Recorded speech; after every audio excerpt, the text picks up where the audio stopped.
Credibility is defined as the quality of being trusted. In literature, having a credible text means that the information therein is reputable and a trusted source for those looking for information on the subject. In this video, we'll go over how to identify a credible text and explain why a text's credibility is so important.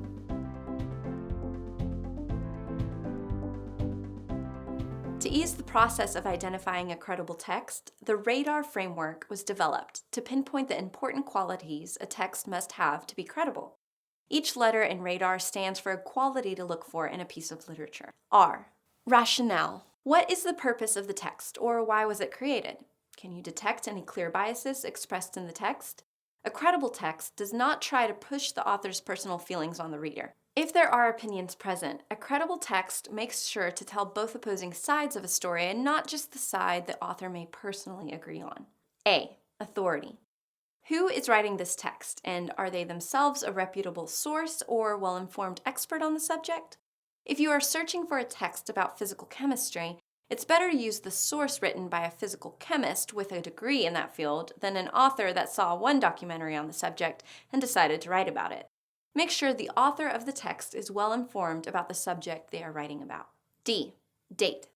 As we continue to acquire new information and understanding on subjects, our older texts become less reliable. For example, many credit Sigmund Freud for his theories that helped advance the field of psychology. But many who study and practice within psychology now would never utilize any of his theories in their practice, especially with patients. Even texts written as recent as a year ago can be discredited by another more recent study. Check the date on your texts and make sure the information hasn't been refuted. A. Accuracy.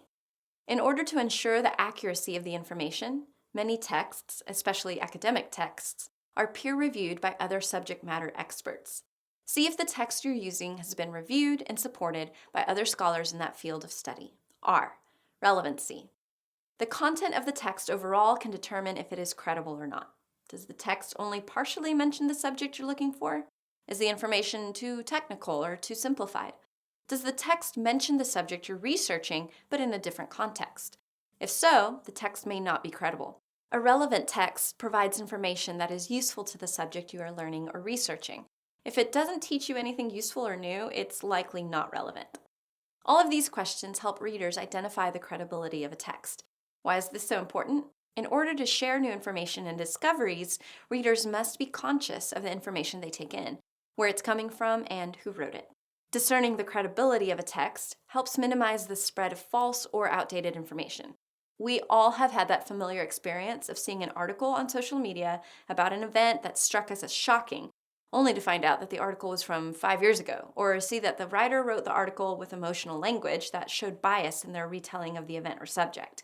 Things like timeliness, a reliable author, and fact-checking before publication ensure that the information you're taking in is credible and that you and those you share the text with are accurately informed about the subject at hand. Now that we have covered how to identify a reliable text, let's do a little practice. True or false? When a text was written doesn't affect its credibility. The answer is false. Always note when a text was written to make sure your information isn't out of date. You're writing a paper on modern-day cooking methods and are looking for sources to include in your paper. Using the RADAR framework, which text would be the most credible source to include based on the title and year of publication? A. Standard Cooking Utensils, 1986. B. Modernist Cuisine, The Art and Science of Cooking, 2011. C. The King Arthur Flour Baker's Companion, 2003. Or D. Cooking in Ancient Civilizations, 2006. The correct answer is B. This book is not only the most recently published, but the title shows the subject of the book is most relevant to the theme of your paper. Thanks for watching, and happy studying.